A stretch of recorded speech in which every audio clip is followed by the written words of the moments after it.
Good morning guys, magluluto tayo ng upo. Lalagyan natin ito, giniling to guys. Lalagyan natin giniling tsaka hipon. Ayan o.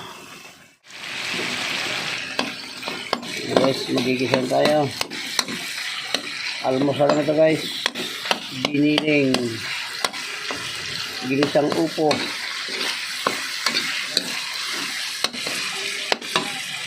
Lagyan natin yung hipon.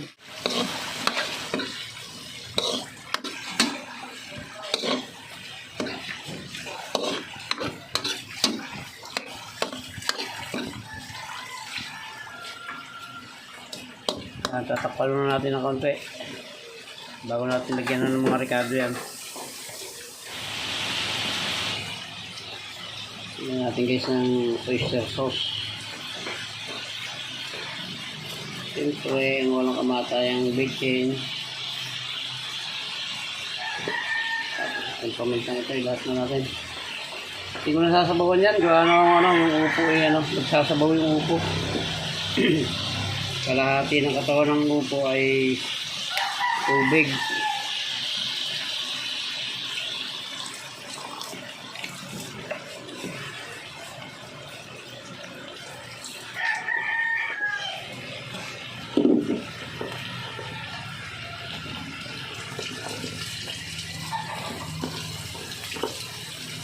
Marami pa yata yung tawag, hindi na upo eh.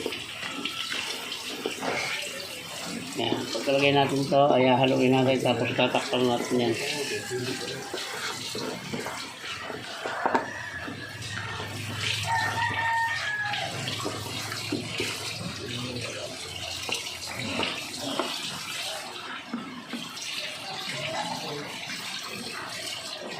Haluin natin tapos tatakpan natin yan.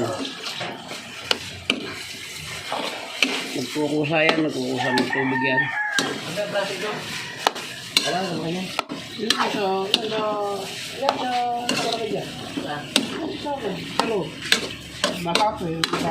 Yan, takpan mo natin guys.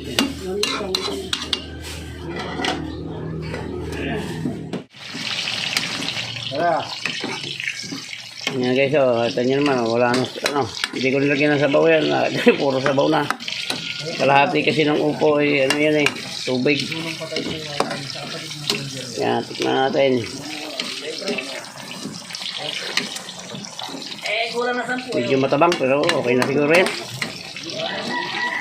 Yan, luto rito guys at para medyo malutong-lutong. Ayan, maraming salamat po sa pagsama sa pagluto ng ginisang upo na ito. Ayan, thank you very much po. Hanggang dito lang po at mabuhay kayo, mabuhay tayong lahat. Bye-bye na po. I love you all.